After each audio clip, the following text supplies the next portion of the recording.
Hello and welcome, ladies and gentlemen, welcome back to the channel. I'm your host, Fable1 as usual, and I really hope you like my introduction this time with the new Observer Cam. It's still something I'm learning, getting more experience with, but it's not about me today, it's all about the special outfit, AOD or Angels of Death. It's mainly a TR outfit based on the Emerald server, and they don't excel in individual skill, but instead they really focus on the strategic part of the game. And to me that's very special because I've never seen this before. They're running with 2 to 3 platoons and they really try to have as much impact on the map as is possible by just one outfit. And what happens also a lot of the times is you see a lot of bases kept by AOD. I have to mention this again, but running with AOD was a special experience because I've never seen like very serious gameplay with multiple platoons coordinated by one force commander, and in this case it was Force Commander Kesta, one of the main outfit leaders from AODR. I also had the following interview with him. Thanks again for having me today. What kind of outfit is AOD? We main Terran Republic, so we are primarily first and foremost a Terran Republic, a TR outfit, and we've been that way since beta. We had a lot of our members that were interested in playing the other factions.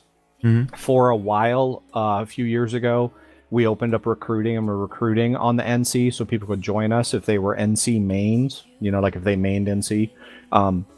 That ended up just, it kind of didn't work out, us playing both factions all the time because of our style, because we platoon lead all the time. So we kind of disconnected from that, and we just stepped back from it. So we still have people that play NC, but now what we do is people, you can see here in TeamSpeak, we have multiple rooms. So we have a VS room, and we have an NC room, and we actually have the 4th faction room even. I made one for robots if people want to play it. And people can play whatever thing they want to. And every Friday night we do an off-faction fun night where we just kind of get together and the people that are interested in doing it play the other faction. And we rotate every Friday whether we play NC or VS, and we'll run a platoon on that faction. Not really recruit per se, but we just try to have some fun and play, you know, and then we just do that. But as far as like our organized, where my NCO corps, my officer corps is trying to facilitate, are the ones, you know, they're doing it on TR. Okay, yeah, I see.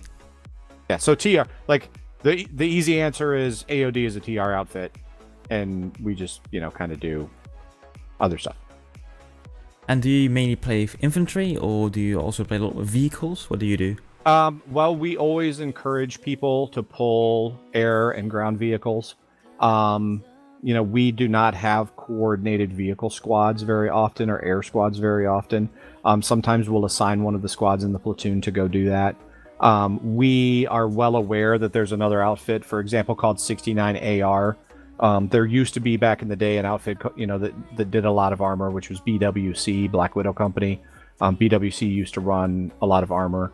69 AR does now. So we don't really, for the faction and for the map and just for the pop that we have, if I took 50 guys, 50 members, and had them all pull tanks and drive around the map, it would really disrupt the front to, you know, the actual like fighting over bases. Yeah. Because I'd have so much pop tied up.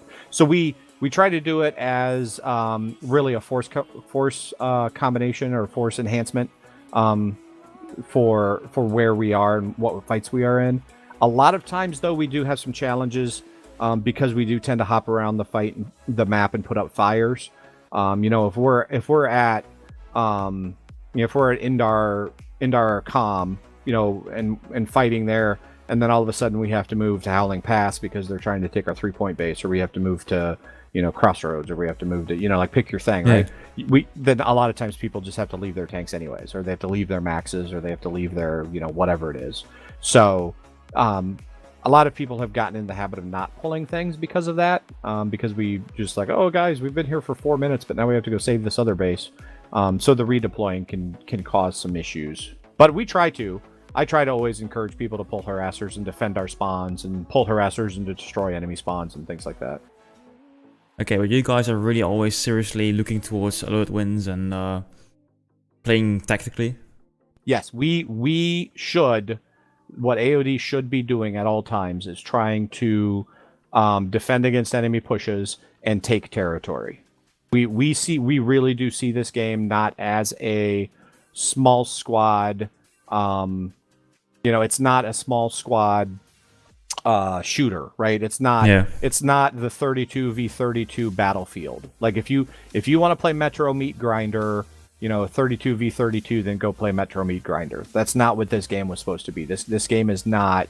You get 500 tickets on this map and you play it, and then you load in a new map, right? This game is a semi persistent continent-wide conflict that a coordinated outfit, a large group of forces, can change the face of the map. We can take bases, we can hold bases, and since the update that I love, where they changed it where you now get your name on the base that you took, there are a lot of days that if I look at the map, 80% or even sometimes all of the bases on the front all say AOD. Wow. Which to me says, well, there you go. It all says AOD. So we've been doing things. Like mission accomplished. Cool. Right. And that's the way I measure it. Like, have we been taking bases for the faction? And some people will say, AOD, you're doing this wrong, you're doing that wrong. And I get where they may think we're not playing the game that they want us to. But I also think that we're playing the MMO part of this MMO FPS. Okay. Well, and what do you expect from members? What are requirements for becoming a member? The biggest things are maturity. We're a mature gaming community, so we typically look for older members. We have kind of a soft guide of 16, so we want people to be at least 16-year-old. I personally prefer to have people that are 18 plus. So maturity is one absolutely key thing. We have a code of conduct that is 12 bullet point items of kind of like these are our core values. They include a lot of things, but basically center around being a good person, right? We're here to play video games. Yeah. We want to have fun. We don't want to harass other members. We don't want to affect somebody else's game playing experience, right? So we don't, a lot of the bad stuff you hear about in like a Call of Duty game, we don't tolerate any of that. We don't tolerate griefing members. We don't tolerate, all that kind of stuff. So, agree to the code of conduct, follow the code of conduct, be a mature person. And then participate in our community, which would be utilize our forums, utilize our TeamSpeak, utilize our Discord, and just participate in the community to whatever level you want to, but to some level actively participate in our community, whether it's in the video games, whether it's on our forums, whether it's in our Discords, or whatever. As long as you're an active member, you're welcome to AOD. Yeah. Yep. So anybody is welcome to apply. We do not have any statistics requirements for people to join. We don't take brand new players. We want people to be a minimum of BR15, just so we know that they didn't make their character yesterday. If somebody applies and wants to join us and they're a brand new player, we encourage for them to play with us in game, and continue to play with us in game, in our platoons. Get to know us, we get to know them using in-game chats and things. Then once they get over BR15 or their character's a week old, give or take, depending how much we see them, then they're welcome to, talk to us about the next step of getting into TeamSpeak, joining our forums and all of that. Do you also maybe offer something like training for those newer players? Or yeah, we do. Yeah? We do mostly as requested anymore. We used to do, every couple of weeks or at least monthly training classes, both in a 1v1 infantry fighting scenario, how to slice corners, how to push points, how what's the difference between a double stack building and an L stack, how do you attack a spiral, how do you attack a powerhouse, what's a good spawn point on this base, that kind of stuff. But also then all the intricacies for people that are interested in it of how to effectively platoon lead, squad leading and platoon leading. And then even for some of my guys that have been around long enough and are interested in it, then how to effectively, force command with 2 or 3 platoons. Because there's a knack to watching the map, knowing the timing, and finding out how, how are we going to move these forces from this base to that base? How long does it take them to get there? Do we need to respond to that? Do we not need to respond to that? Things like that. It takes time. Yeah, commanding is a complete different sport. Yeah. Yeah, and it's definitely then that's where people like I've always seen PlanetSide 2 as really two different games. You have the first-person shooter aspect where you're shooting people, and whether it's in a vehicle or whether it's with your guns, and then you have the strategy, the real-time strategy. Yeah. Because I have spent hours on a day doing nothing but standing in the warp gate with my med kit out, looking at the map and telling the platoons where to go. And I think a lot of people that play this game have never had that experience and don't understand that some of us find that as fun. Like, you know, people might look at my stats on my character and say, well, his kill per hour is horrible. Well, yeah, that's because I spent, 300 hours standing in the warp gate looking at the map because I was platoon leading.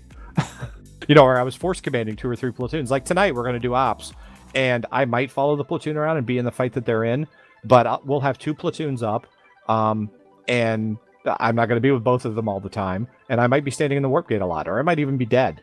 I might even be at my desk screen. So then my personal stats from a, infantry perspective are not necessarily going to be good because I'm staring at the map. But you're still having fun, right? Or yeah, it's still fun for me, and if it wasn't fun, I wouldn't be doing it. no, okay. I take turns doing it, and things like that. I think that's healthy. You switch it up a bit, at least. Yeah. Just one fun question. What is your most fun memory of playing with AOD? So there was a time, it was old Scarred Mesa. If you remember the old Scarred Mesa Skydock base, back when it was still up on the really high bluff. And it was being camped, and we took 4 platoons from the warp gate. We pulled 16 galaxies. We loaded them up with maxes and medics and engineers, and we did a 4 platoon, 16 galaxy max crash drop on Scarred Mesa Skydock, and saved the base with I think 3 seconds left, because they were totally spawn camping the people that were trying to defend it, and that's just an amazing thing to see happen. 16 galaxies of maxes and heavy assaults dropping out of the sky and just obliterating everything that they see. And to me, like when I think of like what made you love PlanetSide, it's memories like that. Because literally at the time, there wasn't really anybody else in the game that could say they could do that with their outfit.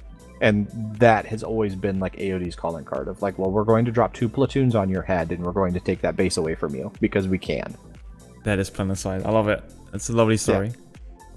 I think we know enough about AOD right now, so thank you again. Right. Thank you, Faber. So far, AOD guys, if you want to know more about them, you can find some links in the description down below. But most importantly, just join them in-game in one of their open platoons. This was the outfit spotlight for July, and thanks again Mr. Bloody Glitch for contacting me for this. And if you think your outfit also deserves a special outfit spotlight, then don't feel afraid to send me a private message on Discord. But that's me, that's Fable1, and I will see you soon with some more content.